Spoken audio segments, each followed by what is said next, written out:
नवरंगपुर जिला पोड़ालगोड़ा ठारू डोलुघाटी पर्यंत 34 किलोमीटर रास्ता पूर्त विभाग द्वारा निर्माण किंतु निर्माण रास्तार पार्श्व अनेक चाषी जमी जाउछि फल जमी मालिक माने जमी हराई चिंतार रही रास्ता काम चलता बेले क्षतिपूरण देवाक दाबी कर रास्ता निर्माण कार्य बंद करने फल रास्ता काम बंद रही।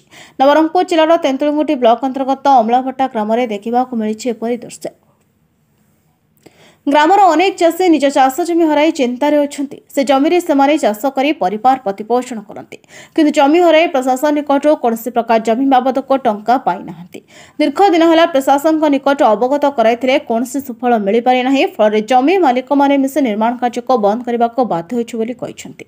35 सेंटर 7 एकर पर्यंत जमी हराउछंती केतेक चाषी पट्टाधारी जमी मालिक क्षतिपूरण देवाक दाबी करिसंती। एमानक मध्यरु समस्त चाष हेतुबारु सेमानक भरण पोषण चाष रे होइथाय बोली हिताधिकारी कहिसंती।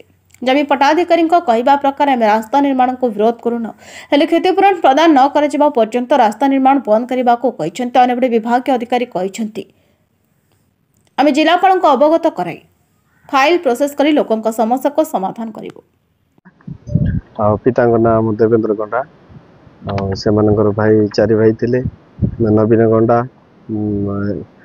मनमोहन गंडा राजेंद्र गंडा देवेंद्र गंडा से पुओ माने आम मैंने उपस्थित होचु। आम अभियोग यह जे यही रास्ता हूँ पोड़ालगुड़ा ठारू डुलुघाटी पर्यंत जाऊँ PWD रास्ता। तो यही रास्ता रे आम मैंने गत दिन मानक कंट्राक्टर मानक आम अभियोग कर आसीचु। लिखित आकार रे आम थाना भारप्राप्त अधिकारी मानक देइछु तहसीलदार रे आम मैंने लिखित अभियोग करियछु। आज पर्यंत से मानकर किछि एक्शन नाही। पुणी गत दिन मानक एठारे आरआई माने आसीथिले डिमार्केशन करियछंती किंतु वर्तमान सुधा से मानकर किछि रिपोर्ट आसी नाही। कंट्राक्टर को आम गत दिन मानकर आम से रहिबा पई बोली कहिथिलु से बंद करथिले दीर्घ 8 मास रु 10 मास हबो से माने सी पर्यंत से माने काम बंद करथिले तथापि आमे बंद करबा पई कहबारु से माने बंद करथिले।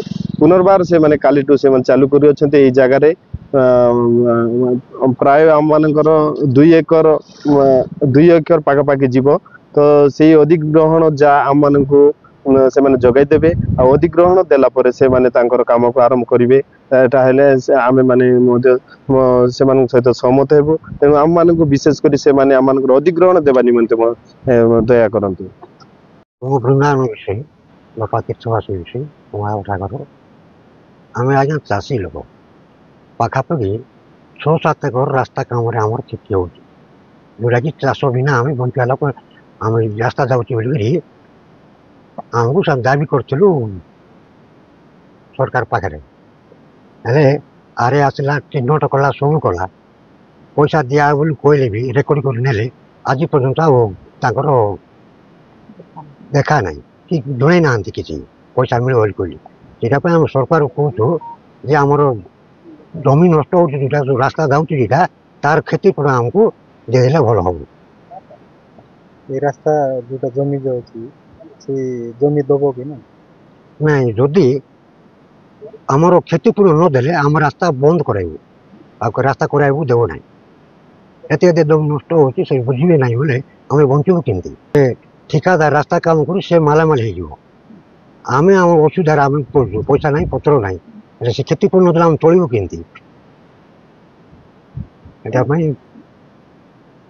आम दाबी जनाऊँ आपण मध्य भी कहूँ आम जे आमको साहाय्य करूँ आम क्षतिपूरण मिलू।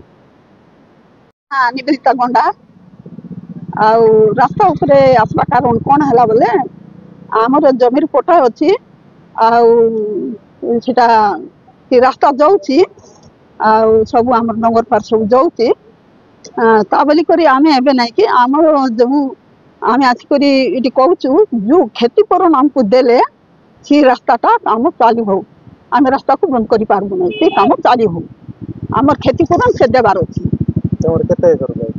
आमर 2 एकर आमर 2 एकर जाऊँगी आमर क्षतिपूरण अच्छी जो जगह आमर जाऊँगी से क्षतिपूरण देले रास्ताटा आम बंद करबू ना चालू हेबो। जो दिन पर्यंत हमको पैसा तांके देवे नहीं और आमे काम को से दिन पर्यंत बंद करथिबो। ये बंद करेंगे। तो भाई जिसका जमीन है वो बंद करा रहे हैं। क्या बोल रहे हैं वो लोग? वो लोग पैसा सब कुछ मिला नहीं है इसे बोल रहे हैं। तो अब क्या करेंगे? बंद कराने के लिए बोले तो हम तो बंद कर देंगे। ये वाला जो काम किए थे वो लोग सब चले गए, नहीं हम लोग तो फिलहाल नया है। कब से कर रहे हैं? ये कितना दिन हो गया, मेरा इधर 2 महीना हो गया, इधर पीछे साइड में काम कर रहे थे। तो जो लोग पहले से मिले थे कौन लोग?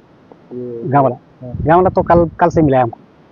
तो बंद क्यों नहीं आज फिर से चालू कर दिया? चालू करने के लिए हमको बोला गया था कि रात में बात हो गई है, पहले जितना हम कटिंग करते थे उतना कटिंग नहीं करना है, थोड़ा कम करके कटिंग करेंगे। तो अभी ये जो लोग आए ये लोग बंद करने के लिए बोल रहे, अभी क्या करना? बंद कर देंगे। और कौन पे आज रास्ता बंद करता है कौन करना?